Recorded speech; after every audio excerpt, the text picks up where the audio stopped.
السلام علیکم۔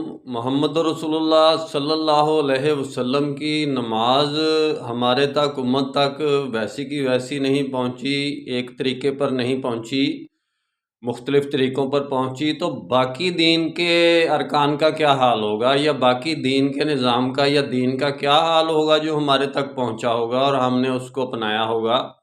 نماز کے بارے میں آپ ایک ایگزامپل اس لیے دے رہا ہوں کہ 5 وقت ڈیلی مسلمین نماز ادا کرتے تھے، ایک روزانہ کا کام تھا ان کا، اور وہ ہمارے تک ایک یعنی کہ ڈیفینیٹ طریقے پر جس کو کہتے ہیں وہ یعنی پہنچا بھی ہے، اور ہم اس پر عمل ہی نہیں کرتے، اور ہم نے اپنی خود سے فقih گڑھے ہوئے ہیں اور تیار کیے ہوئے ہیں۔ انہوں نے اگر اس نماز کے اندر تبدیلی پیدا کر سکتے ہیں علماء سو کہ نماز کے طریقے کے اندر وہ تبدیلی پیدا کر سکتے ہیں، تو باقی دین کے سارے نظام کے اندر بھی ساری تبدیلی سٹرکچر اپوزٹ کر سکتے ہیں۔